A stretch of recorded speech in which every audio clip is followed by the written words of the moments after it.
11:45 it is. I was making silly faces because I was trying to see if I can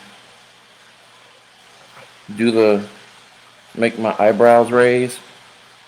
Like this one I can do, but this one not as much. When it looks like that, looks good. Anyway, I'm just being silly. Good morning or afternoon, depending on where you are. Good morning, Susie. Good morning, Felicia. Thanks for tuning in to hang out with me this morning.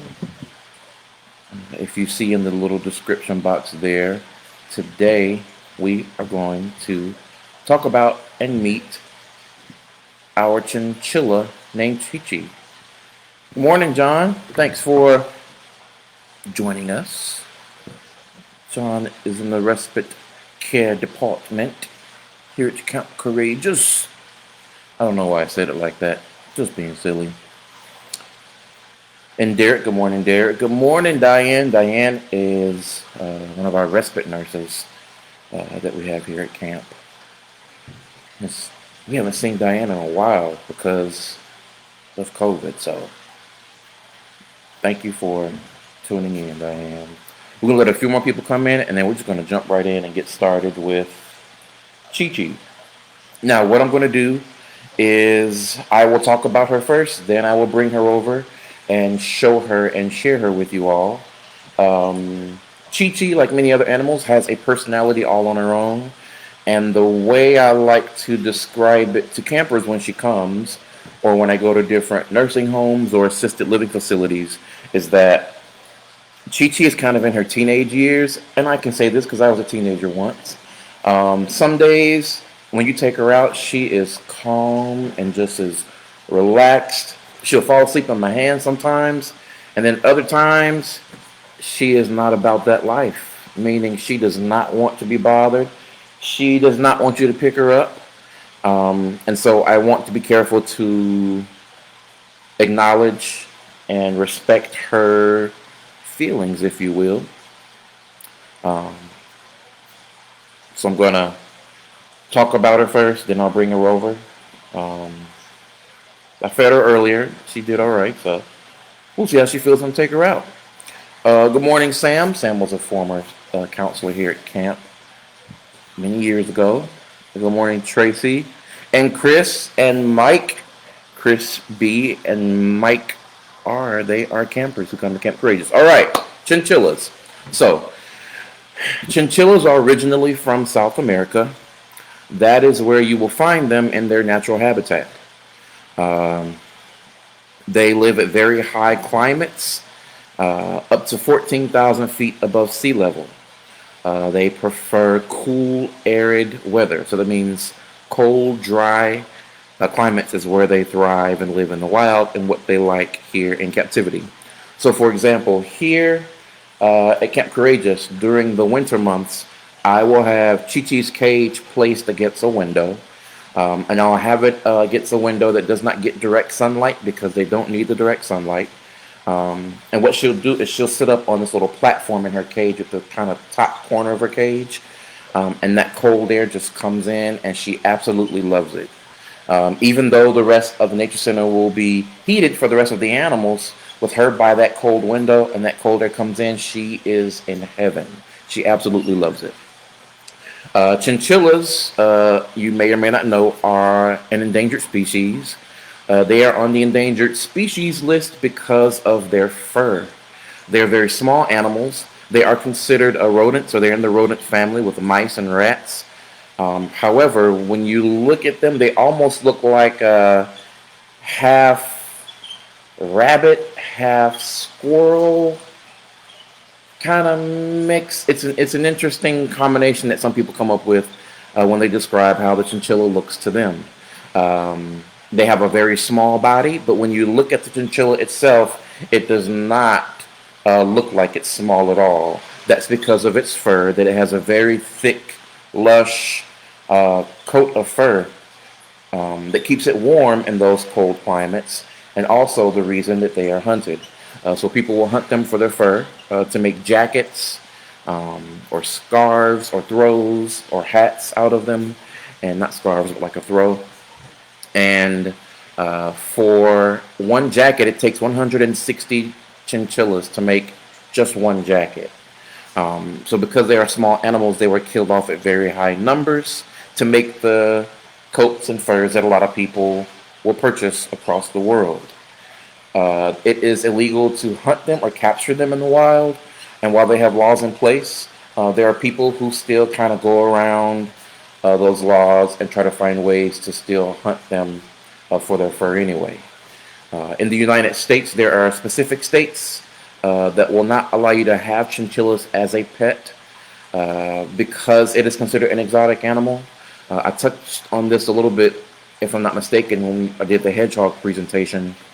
With exotic animals, you have to be careful because if humans take an exotic animal, meaning an animal not native to the habitat that it's located in, um, and they release it into the wild because it gets too big, or they're tired of taking care of it and they don't want to take care of it anymore, uh, introducing that non-native species into an environment will throw off the ecosystem. The environment starts to shift, and that balance is no longer there because you now have a new animal in place that could cause a lot of problems for the climate.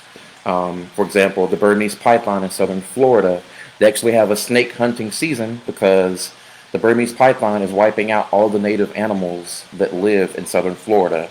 Up to 97, 98% of the animals that are extinct or are endangered are because of the Burmese python.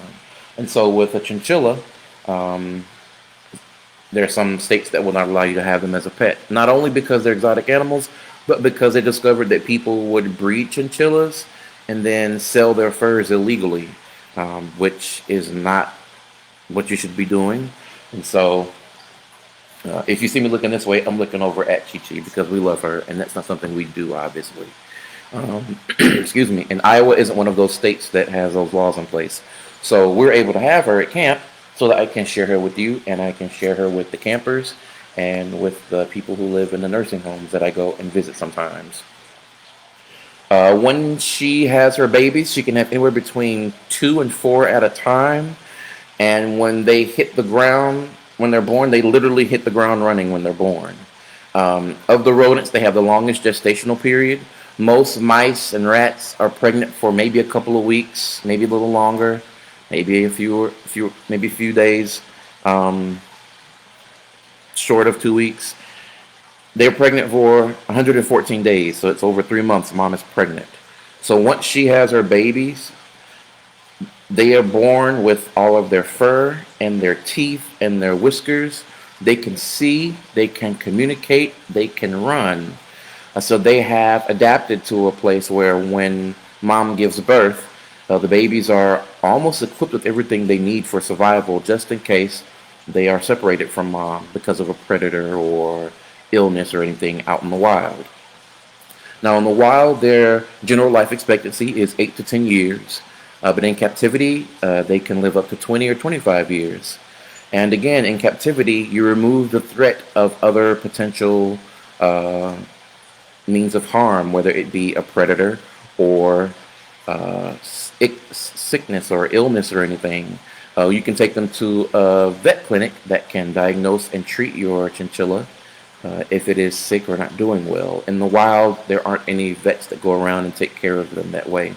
And so the natural circle of life, if you will, kind of happens out in the wild. But in captivity, that's why they can live as long as they do. You have a nice climate-controlled environment to protect them and keep them safe, and so they get to live a whole lot longer.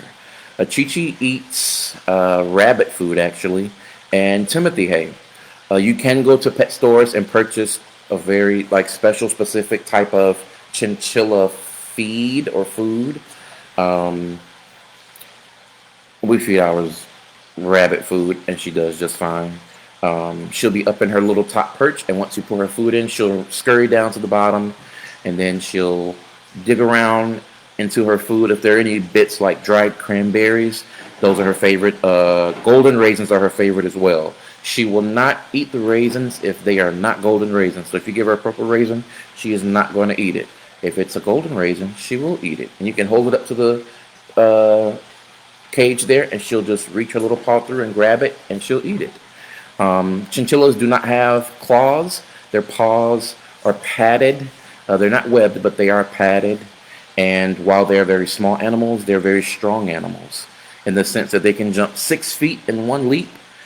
So when I take ChiChi out, I do not put her on the table because I tell the campers they will laugh at me trying to catch her because she is super, super fast. She's very fast.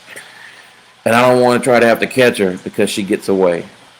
So I don't put her out on the table, but I do hold her carefully so that campers can meet her and pet her if they'd like to.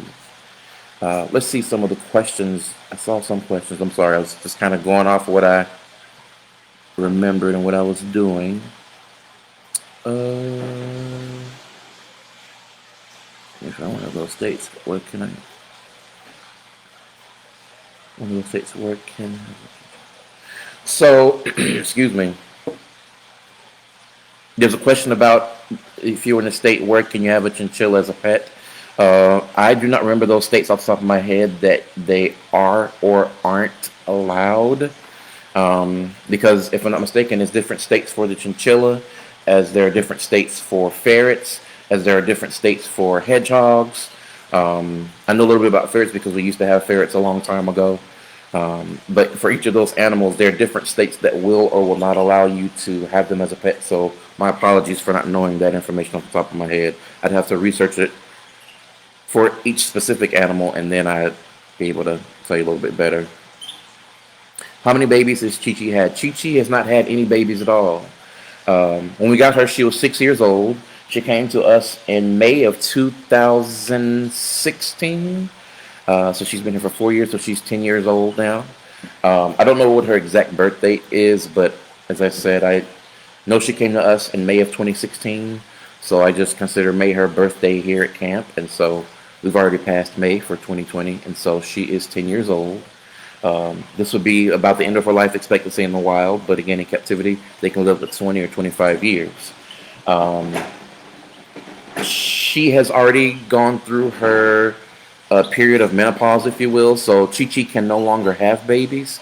She's never had babies, and she never will have babies. In doing my research, I was able to learn and discover that ChiChi is no longer in the business of looking for a husband, if you will.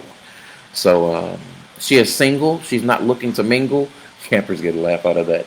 The older folks get a laugh out of that too. She is single and not looking to mingle. She is very content and happy in her space.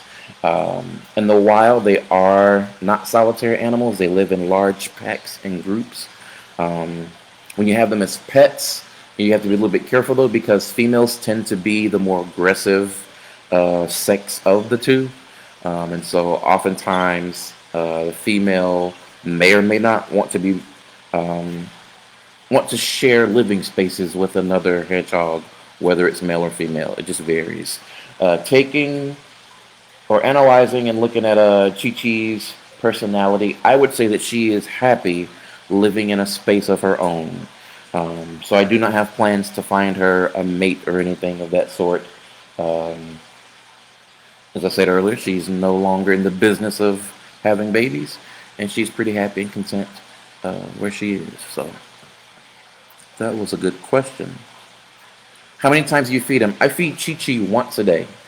She gets a big, big, big handful of Timothy hay, and she gets about 1/8 of a cup of rabbit food. She does not require a lot to eat. She does eat a lot of Timothy hay, but the rabbit food, not so much. There's actually still some rabbit food left in her cage right now from yesterday morning's feeding. So she eats the rabbit food, but not a whole lot. But the Timothy hay is what she loves to chow down on. So that's what she eats. Does she like to come out of her cage? I have never allowed her out of her cage. I know that when I hold her, as I said earlier, she is like a moody teenager. Some days I can hold her and she'll just fall asleep right in my hands. And she is as content as she wants to be. And other days she will non-verbally communicate that she does not want to be bothered. And what that might look like, and you can laugh because I laugh at it, she might urinate on me. That means she might pee on me. Sometimes she will even kind of nibble my finger. And here's the thing with that. So people always ask, well, does it bite with any of the animals we have? And I always say that any animal with teeth can bite. Um, so ChiChi, I wouldn't say she's bit. She'll nibble me, but she hasn't bitten me before. ChiChi's teeth are strong, and so if she wanted to break my skin, she could very easily. And so when she does bite or nibble on me, she doesn't break the skin. It's just a way of communicating. Hey, Dad, put me down. I don't want to be bothered today. And so when she is in that mood, I am careful to not communicate that to the campers because I don't want them to be upset or feel like it's their fault that she's in a funky mood. It's just a part of who she is. And on that particular day, she's not feeling it. Um, and so I'll hold her long enough for a few people to come and pet her if they want, and then I put her right back into her cage so that she's not in this stress state where she's just upset and overwhelmed. Um, because a stressed animal is not a healthy animal. So we try to keep our animals um, as happy and stress free as possible. Sarah, does she? Hey, Sarah, does she have a favorite food? Her favorite food is the golden raisins. So if you didn't see it earlier, she does not like regular purple raisins. They have to be golden raisins. They have to be. If it's a purple raisin, she will throw it away. And sometimes she'll throw it out of the cage. Sometimes she'll just drop it. It depends on her mood that day. Sometimes you can even try to hold it up to her and she'll come up and she'll sniff it and realize what it is. And then she'll back away. So she's saying, I don't want that. Or some days she'll walk up to you and sniff it. And then she'll pick it and she'll kind of fiddle with it. And then she'll throw it. Just depends on how she's feeling. But yes, the golden raisins are her favorite food to have. But it's something that's high in sugar, and so it's not something that she gets all day, every day. We don't want her to be larger than her body is designed for her to carry, because then she could have other health issues internally that we don't see, and it could potentially cut her life expectancy shorter than expected with her living in captivity. So uh, she doesn't get them every day, just every now and then. A chinchilla fur, as I said mentioned earlier, is what they are hunted for. What they're hunted for. What they are hunted for, excuse me, is what they're hunted for. And for every hair follicle on a chinchilla, there are 65 hairs in each hair follicle. So imagine you have two hairs in one hair follicle. For us humans, it can become inflamed or irritated and doesn't feel good. There are 60 hairs in each hair follicle on the chinchilla. So when you try to separate her hair to look at her skin, oftentimes you will not see her skin because of how tightly packed those hairs are. And also because of that, they do not bathe themselves in water. They use a dust bath to clean themselves.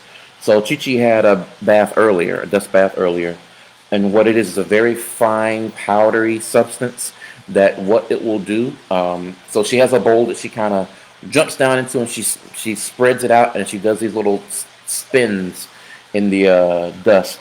And what that fine dust will do is collect onto any dirt or grime or oily substance that might be on her fur, and it'll cling to it and cause it kind of to collect into a ball, and eventually it just falls out of her fur. And that's how she keeps her fur clean. If she were to get wet or to get a bath, it could become a potentially lethal situation for her because her fur would never dry because of how thick and how dense it is. And you cannot use a hair dryer to dry her because then she would get too hot and she would get overheated and potentially suffer a heat stroke. And that could be a fatal situation for her as well. So ChiChi does not like temperatures above 78 degrees. So in the nature center, we have her cage right over one of our AC vents in the floor, and so that cold air constantly kind of blows up on her to keep her cool during the summer months. And during the winter months, I place her vent next. I place her vent. I place her cage next to the window so that that cool air can come in and keep her cool and nice and comfy for the winter months. Are there any more questions? Okay, I am going to grab ChiChi and show her and share her with you all. If you have any more questions, please feel free to type them in there. I'll answer when I come back. Give me just a second, all right?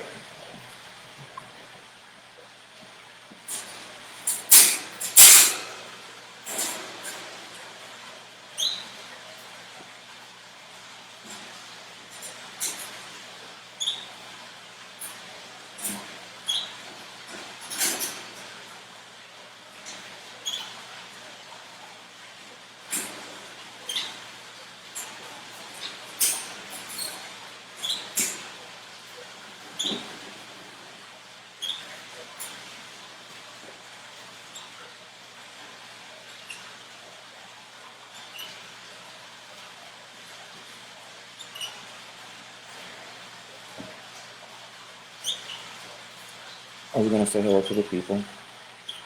Can we say hello to the people today? Can we? There she is. And people say, "Oh my gosh, you're squeezing her." I'm not squeezing her. Chinchillas have very small bodies, and so I'm careful to hold her securely, so she doesn't jump and hurt herself. Um, but she's comfortable. And this is ChiChi. And so if you look at her, as I said before, some people when they look at her, they say, "Well, she doesn't look like a mouse or a rat per se." She's got a long tail there, so she is what we call a long-tailed chinchilla.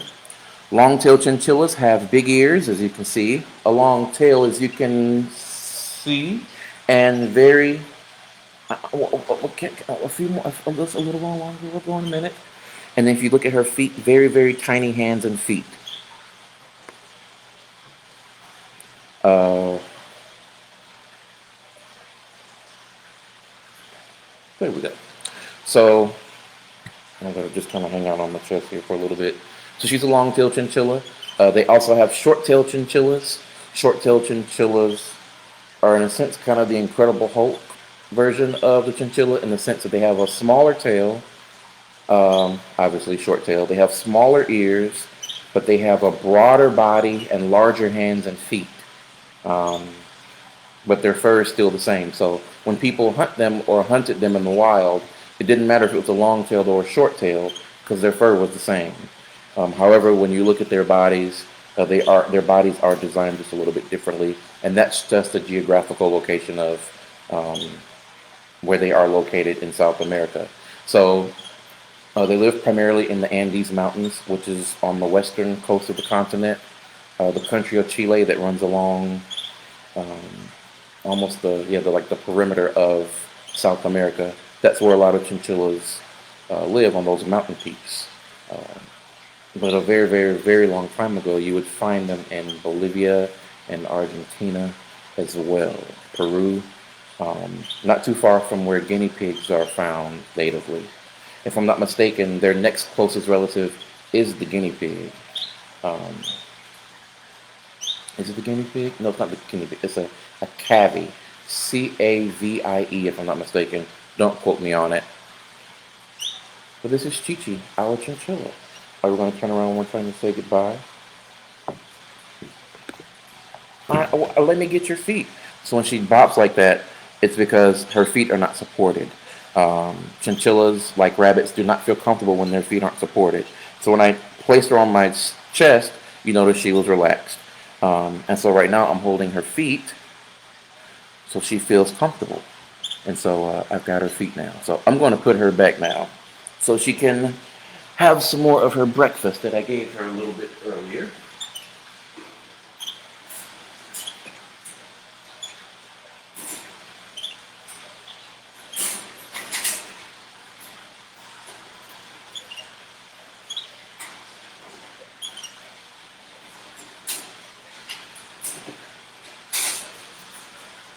There we go.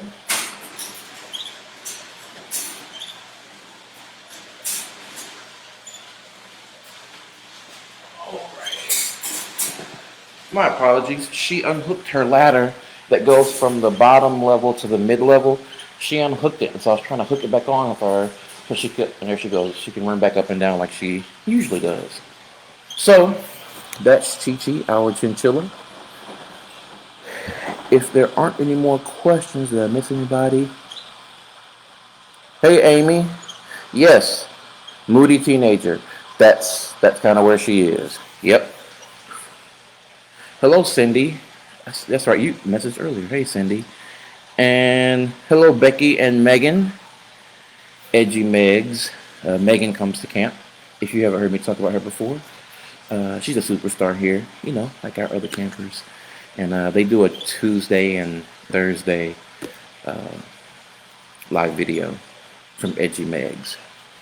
She hangs out with her mom or her brother, and they talk and communicate and just hang out with us. So, alrighty.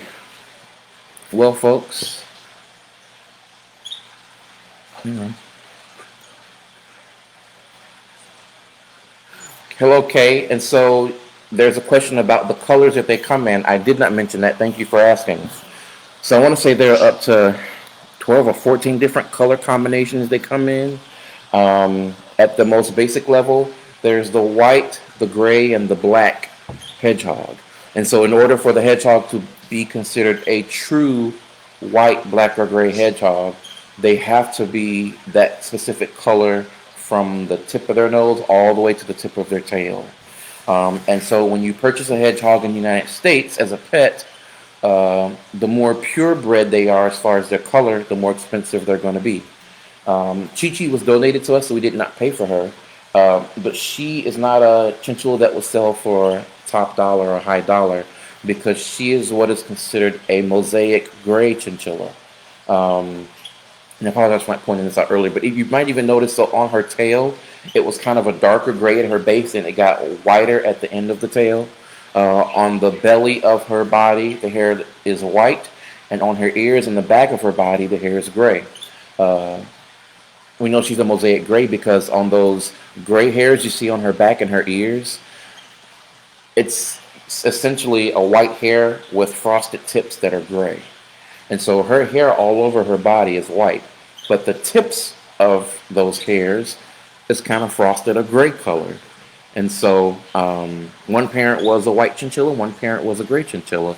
And so that combination creates mosaic gray or mosaic white. The mosaic white would be the one that looks white all over, but then when you look closer at the hair follicle itself, you notice it's a gray hair that's kind of frosted white on top. So, and you will oftentimes see some type of color combination within the chinchilla, like you can with the white on her belly and then the gray on other parts of her body.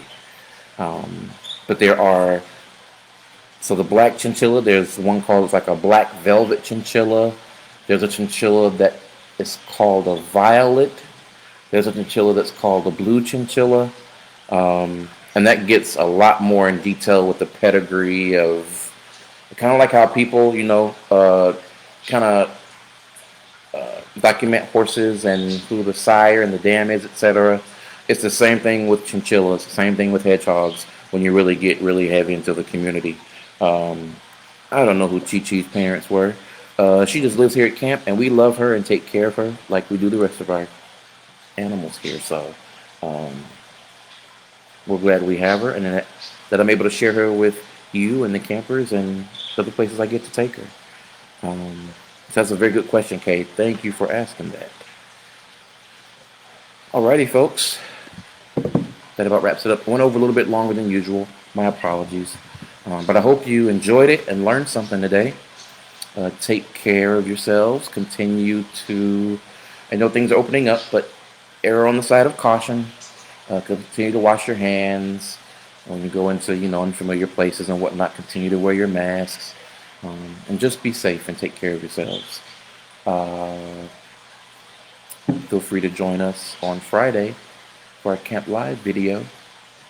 And I will see you next week with a camp song and a story. Alrighty.